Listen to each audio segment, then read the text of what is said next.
All right, there we go. Hello everyone, how's it going? Team here, and this is BxJS Weekly, bringing you all the best JavaScript news of the week in a podcast form. And yeah, today is episode 139. I honestly forgot if I just said it now or not. As you can see, I'm a bit under the weather today, but it's not a bad thing because today's episode is incredibly tiny. We barely have any news or libs or releases or whatever for some reason. I'm not exactly sure why. Maybe everyone is preoccupied with the US elections or something. But there we go. Let me have a look at the chat. Hey, Srinivas. Oh my god, your username. Okay, let me try to read that. Hey, Srinivas Prasadas, welcome to the stream. That was mouthful. Hey, Swarlow, welcome to the stream. Hey Pego, welcome guys. All right, there we go. So let's get cracking with the articles itself, I guess. Yeah, as I said, not that much stuff today, but there are some really cool things here. Hey Fabrice, welcome to the stream. Hey White Tennis, welcome to the stream. All right. Section getting started, just one article here today titled How to Build a GraphQL Server Using Next.js API Routes. This might be slightly relevant to what we're doing in our dev streams right now. So this one is essentially a tutorial that shows you how to use Apollo microserver, was it? Yes, Apollo Server Micro, which is a package I didn't know exists. So it's like a very lightweight and fast version of Apollo Server that doesn't have a bunch of features. But it does allow you to set up very small and very fast GraphQL servers just by throwing basically GraphQL schema and resolvers at it, which, as you might imagine, works amazingly well for the Next.js and its API routes. So the rest of the tutorial, if you ever worked with Next.js and Next.js API, is super straightforward. If you never worked with them, then you can go through step by step. The tutorial does a really good job of explaining how to set all of that up. Other than that, yeah, it's quite basic, but it's a really good introduction. So we have to keep that in mind if we ever decide during our dev streams that we actually want to have GraphQL, which, I'm not convinced that we would need that, but that's a different question. Right, that's it for the getting started section, honestly. Now we got two articles here. The first one is how to emulate hand-drawn shapes, algorithms behind RoughJS. It's a really cool write-up, actually quite old one. I somehow missed it. About the RoughJS, which is this drawing or graphics library, I guess, that draws this rough-looking shapes, and that is used in Excalidraw, for example, for a variety of pretty nice visualizations. And this article goes pretty in-depth of explaining how exactly do they achieve this roughness, which in the end it boils down to like a bunch of math, obviously, right? Because it's like drawing stuff. But it is a really nice write-up on, how exactly it works. There's some dynamic examples here that you can just try out and see how that works. It's a really cool one. So if you are interested in graphics and you are curious as to how the RoughJS actually achieves this roughness, this is a really, really good write-up. And there's a lot of really cool stuff in here. So if you are curious, do check this one out. Again, RoughJS, super neat library. Excalidraw, if you never tried it, amazing tool for online drawing and diagrams and sketches and whatever. And yeah, it's a really nice one. Okay, the next article we got here, and the last one for this week for whatever reason, is do not let npm cache Snowball on CI. So this is specifically talking about GitHub CI, but I guess it could be applied to a bunch of other CI systems, right? The problem is typically you want to cache your dependencies, right? Because this can speed up npm install by quite a bit, and not just npm install, any dependency install, basically, be it Maven, npm, whatever, right? So what the GitHub suggests is that you have this cache node modules, in case for node, that basically it takes the key that is using the current OS, current cache name, and then hashes your package log, right? Seems straightforward. So it's like you do that and it basically restores it based on the current package log. Now you would think, that's fine, right? So it should work okay, and it will not cache. So basically it will refresh the cache every time you change the package log, every time you reinstall something. The problem comes in from the restore keys, which I believe is actually not mentioned in the Not mentioned in, what do you call it? In the official docs, so they didn't actually specifically oh no, they do now. Okay, interesting. If I remember correctly, that was not here before. Okay, so now they specify this restore keys, and the problem stems right out of this restore keys. So the way the restore keys work is that if the key that you currently has is not found, so say you push the new package log, right? The runner will look for the old keys that start with the restore key and use that as a restoration. So basically, you know, if you have the new dependencies, it will actually first restore the old cache and then install and then package it again.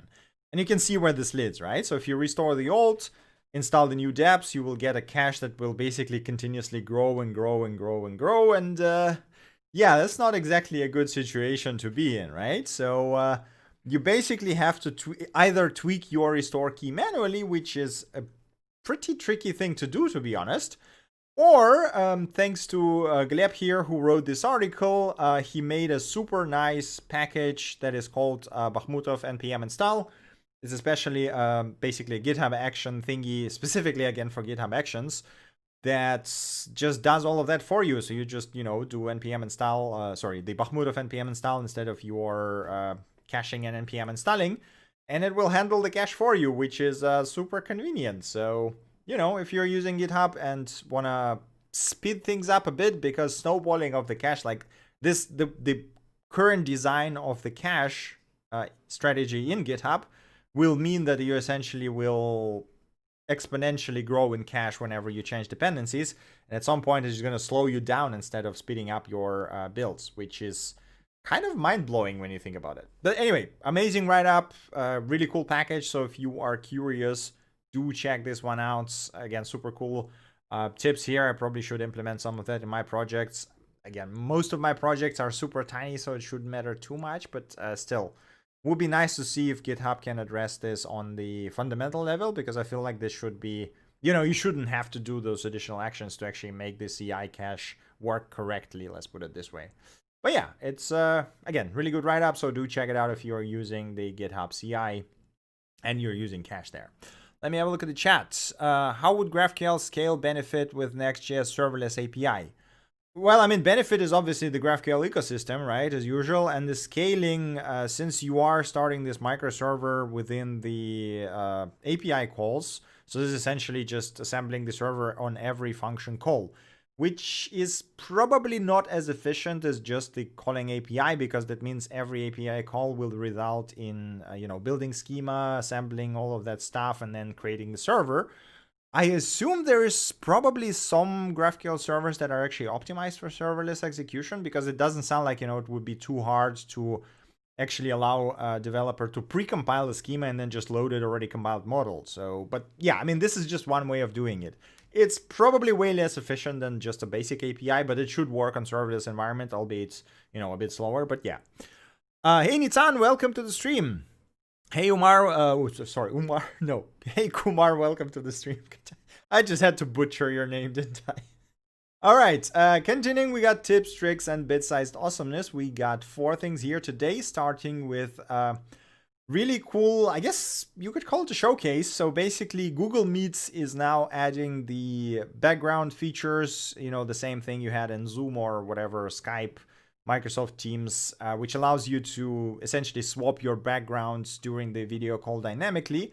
The cool thing here is that they are also doing this on the web in the browser, and they're using WebAssembly for this, including, you know, the SIMD and all the new fancy features. And it's basically TensorFlow, right? So they're using it. It's based on TensorFlow, but it's really cool to see what you can really achieve with a really, you know, big and expensive team who basically spends time tweaking stuff for the web, because like you can already try it and it works amazingly well and it's really efficient. Like this is the, I guess, most impressive thing about it is it doesn't eat all your CPU and GPU when doing that, which is super awesome. So there's a bit more details in here on how exactly they achieved it. So if you're curious, do check it out. Again, really, really cool to see stuff like this basically surfacing for WebGL. All right.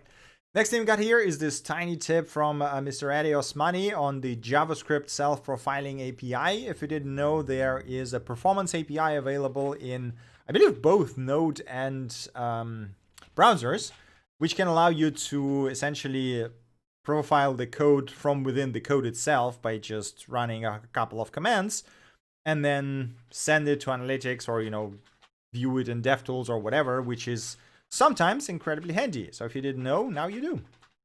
All right, continuing, we got, yes, finally, Safari. What is wrong with me today? Safari, latest Safari beta finally supports input type date. So just a bit more and you finally will be able to just say, hey, my input is type date, and you will not need to create your own custom date time pickers, which is, if you ever tried that, you know how annoying that stuff is.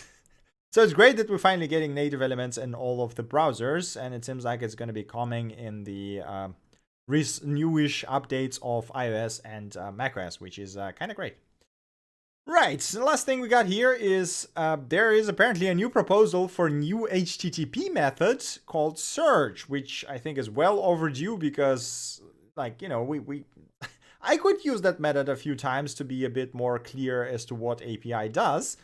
And yeah, it's really cool to see an initiative like this. On technical level, that probably wouldn't change anything, but if you want to build your API in a, say, sane manner, this seems like a really nice proposal. So if you're curious, do check it out. It's basically non-cacheable and query goes into the body, which is super convenient. Do you know what it means to canonicalize an email? I mean, canonical email is basically I think the only problem can stem from the the Unicode characters that are non-Latin, right? So like if you type Russian, I don't know, is there a Russian website? Like, I want a Russian, is that a thing? Can I open that in the browser? So you know how the browser basically transforms the non-Unicode characters into this XN blah blah thing? I don't know, like, if there's any.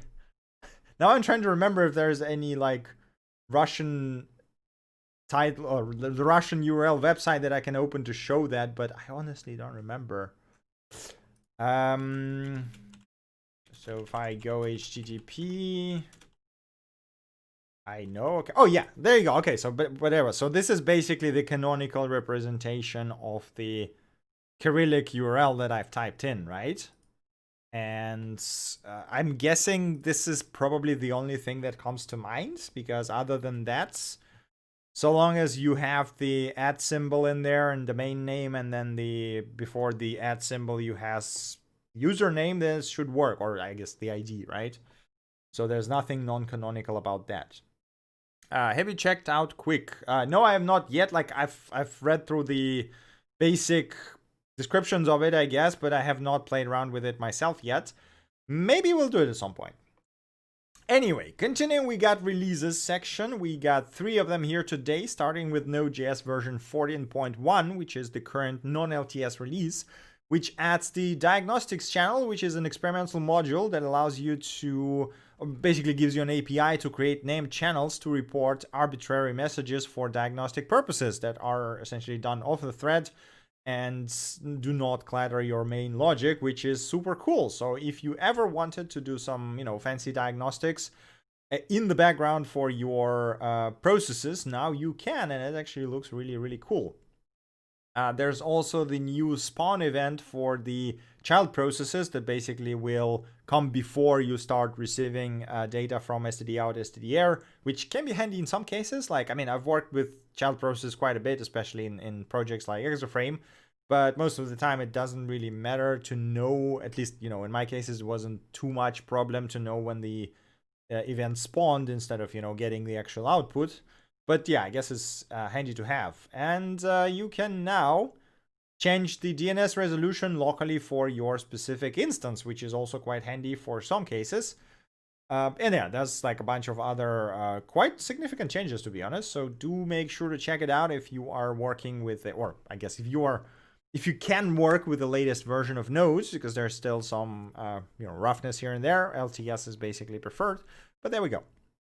Okay, continuing, we got VS Code version 1.51 October release that essentially improves pinned tabs, allows extensions tree to use custom hover, allows installing extensions without synchronizing them, which is quite handy. So this was one of the problems that I had when I had like multiple machines on different OSs and I needed some extensions on one and not the others. And the sync was basically just syncing everything across, which was mildly annoying. So now you can finally just install it locally without syncing it with your profile, which is quite handy. And yeah, there's like a bunch of other improvements. As usual, the changelog is incredibly huge, so make sure to check it out if you are curious. All right. Last release we got today is a Yari beta. This is the new MDN setup, essentially, the content. So you can now find all the MDN content on GitHub under github.com/mdn/content. And you can basically contribute, send pull requests, and if it's merged, you will basically see your content available on MDN itself. And yeah, it's quite nice. Like structure, it's for now I believe it is all in HTML, so it's not exactly super nice to work with if you are you have to basically fork it to make it convenient. But I don't know if they're planning to migrate to Markdown in the end or not, because that would be a lot nicer to work with. But yeah, anyway, it's a first step and it's a beta version. It's great to see. So if you're curious, do check this one out. All right. That's actually it for releases. Now we're coming to the libs and demos. We got only 5 of them today for whatever reason. Starting with Pool. It's a tiny helper for promises that acts like promise.all, but allows you to limit the concurrency. So essentially, if you needed to wait for a bunch of promises with tiny pooling capabilities, this thing basically does it. Yeah, not super fancy, but I guess can be helpful in some cases. Hey, full stack Greek developer, welcome to the stream. Thank you very much. All right, continuing, we got notus-react. So this one is, okay, it links to the React, but it's actually a set of Tailwind CSS UI kits for sort of admin dashboards. And it is available under MIT, and it's also available for just about any frameworks you can imagine. So there's Angular version, there's plain HTML JavaScript, Next.js, React, Svelte, and Vue.js. So if you wanted to see or wanted to build a nice dashboard and wanted to use existing components, then yeah, do check this one out. It's actually really, really convenient, really nice, and looks quite damn good. And it's MIT licensed, so you just grab it and use it, basically. It looks quite nice. Again, available for all frameworks, not just React. The link leads to React, though. Okay, continuing, we got use tweaks. I don't know, like if you are tracking React, you probably remember Dan Abramov talk where he announced the, the hooks. Initially, it was like 2 years ago or something. And during that talk, he showed off this sort of the tweaking component that could be created just by using a hook and essentially allows you to tweak a bunch of things on how the things look, right? So someone went ahead and built that component as a standalone library that basically allows you to use tweaks and then specify an arbitrary object that will be turned into a bunch of sliders. Which, again, this probably has very limited use cases, but it's pretty cool to see how easy it is actually to do something like this with hooks. Again, the modularity and flexibility of hooks is damn amazing. So yeah, you can do stuff like this, which is kind of cool. And colors and text and whatever. It's very fancy. So if that sounds interesting, do check out the use tweaks repo. Okay, continuing, we got brix-ui, another library of reusable UI components for React. So this one is sort of aims to be minimalistic and lightweight, and adopting basically modern approaches and technologies. Seems nice, like, nothing super out of the ordinary here, just a very nice looking UI. They have like a storybook set up with components and everything. So if you were looking for something existing and didn't want to build your own, check this one out. Maybe this is what you were looking for. So this looks quite nice. Right, and the last thing we got here for today is React Simple Maps. This is a beautiful React SVG maps with D3 Geo and Topo.json using a declarative API. So essentially, it's just a really nice wrapper around the D3 and Topo.json that allows you to create very fancy SVG maps. And yeah, it's like the API is super nice. So if you ever try to, use D3, you know how complex that thing can be, even though it's very powerful. It can take you a lot of time to actually set the whole thing up and configure it the way, to work the way you want. And yeah, using maps in it is not an easy feat. And well, this is a lot nicer. It's essentially like 2 components and you're done. You get a very nice map with hovers and everything. And it is damn convenient. So if you are working with maps and if you wanted to render something very fancy, do check this one out. It's probably what you were looking for. Right. That's actually it from my side, guys. So if you have any questions, suggestions, your own libraries or whatever you want to share, I'll give you a couple of minutes to throw it into the chat. We can discuss anything, or, I can answer your questions or whatever. If not, then that's basically it from my side. So as usual, you can find all the links on GitHub. You can find the links on bxjs.dev. You can join our Discord server if you want to discuss any of that off the stream. There is also my Twitter where I post stuff. There is Telegram channel where I collect all the links over the week, which some of them don't actually make it to the podcast itself because I don't think they are good enough, or there were some other developments or whatever.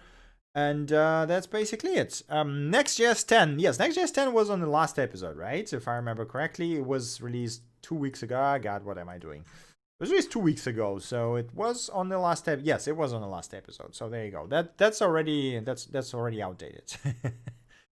10:01. Yeah, I believe it wasn't there even one more, if I don't remember. But yeah, I don't know what that accessibility thingy is. I mean, ARIA labels and stuff. I mean, accessibility is a tricky field, and it's like most of people neglect it, but again, it depends very highly on what you're working on. If you're building a product for masses, then you absolutely have to think about accessibility. If you don't know what it is, then you can just read about it. There's plenty of materials from like Google developer blogs and the docs, and I believe there's even the DevTools now have the accessibility audit, right? So I think the Lighthouse has it. So let me generate the report over here. If I remember correctly, the Lighthouse does, yeah, so there's the accessibility checkbox, and they actually give you the tips on what you need to do and why this is important, which is, I guess, more what you're asking here. Accessibility is basically important for people who are impaired somehow.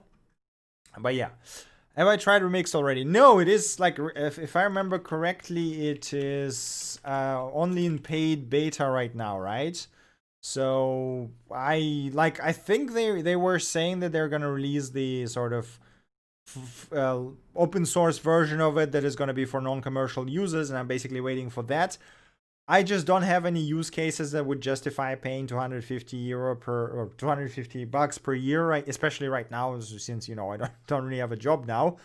But yes, I'm really interested in seeing how that works and in what you can actually do with that once it comes out into the open source field, even though the license is not going to be like permissive, whatever. If I get to try it, I will try it, and we'll probably do the stream on that. But yeah, have mixed feelings about Remix. I mean, it's easy to have mixed feelings about paid only software, but as I already said this before, I know exactly what they're doing with this. Like, they're both working, so the Ryan Florence and Michael Jackson, they're both working as a consultants, so they're probably going to be selling Remix together with their, whenever they consult the companies, and they build it probably for the specific use cases they encounter during their consultation time.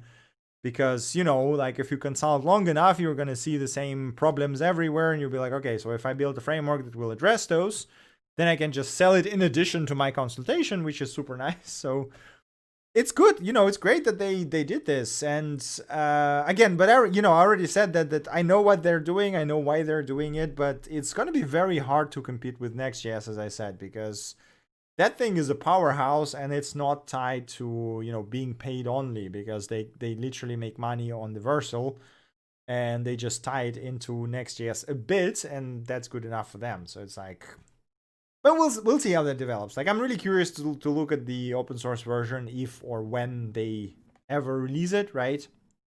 But again, I'm not falling into basically the target group of the framework, so I'm not gonna purchase it anytime soon. But yeah, it's it's nice to see competition, basically, is what I'm going to say.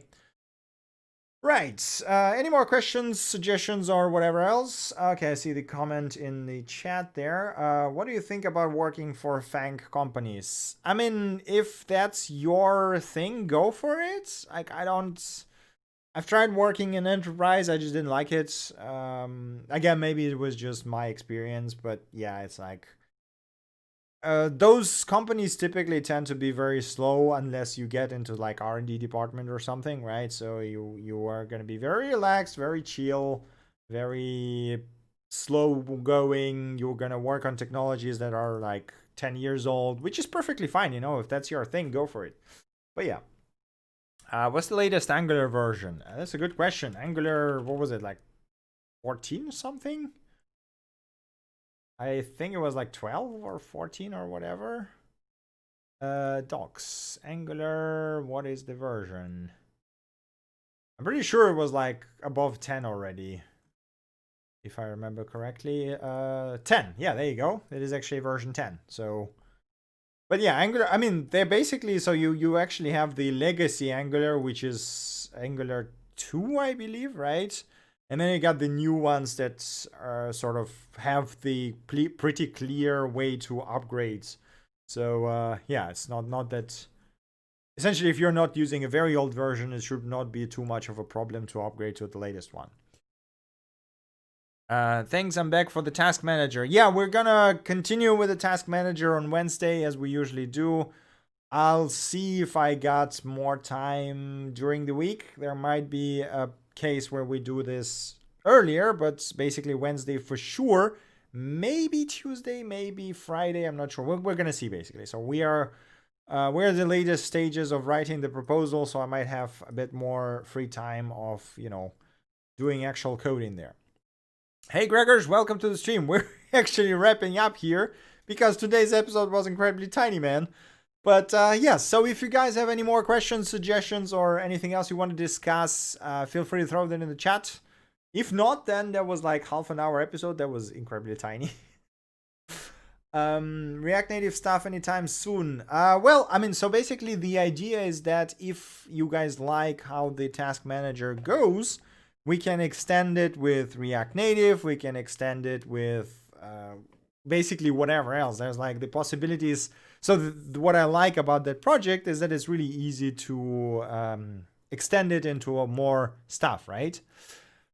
Any news about Exaframe? Are you going to support it? I mean, it works fine now. I am going to, at some point, finish that TypeScript rewrite. I think maybe I'll drop TypeScript and just use the JavaScript. I'm still undecided on it. But at this point, Exaframe basically requires like a good couple of weeks of time of contribution. I just don't have that time right now. Like I like it still works. So the current version works. I'm using it pretty much weekly. Okay, not daily right now, but weekly at least. And I'm not planning to drop it or anything, but it's, yeah, I will do it whenever I have time and whenever I feel like I have enough time to sit down and work on it. But pull requests welcome. So if you have anything that you think is missing from there, just send a pull request. I'll be more than happy to review and accept it. All right. Any more questions, suggestions, or things you guys want to discuss? If not, then I guess let's just wrap it up here and go enjoy our weekends. And yeah, I guess this was a lot shorter than just about any other episode we had. Right, just to reiterate again, all the links on GitHub or on bxjs.dev. Join our Discord to chat if you want to. And next dev stream with the actual, task manager project is going to happen on Wednesday. Maybe earlier, keep an eye on announcements, but that's basically it. What's the better way to connect to SQL Server with nodes? I mean, whatever, pick a library, whatever you like, and use it, like, the ORMs. It's like there's no better ways. Just as it happens in programming, there's no like best way to do a thing. There's usually just 3-4 ways, and all of them have trade-offs. So you have to figure out which one works best for your specific use case. There's no best way in, isolated best way. Thanks, Marlo. And yeah, you enjoy the rest and the weekend as well. a lot of modules. Just pick the ones that you think, look nicest. Just look at the API, look at the support, look at the ones that have been updated in the past year or so and the community, and pick the one that you like more. That's as easy as that. You're probably not, like, if you think that is not working out, you will have to migrate anyway, so. All right, guys, I think that's good enough for today. So thank you very much for watching. I hope you enjoyed our super tiny episode. Have an awesome rest of the weekend or rest of the week if you are watching the VOD of this. And I see you on Wednesday for some task management projects.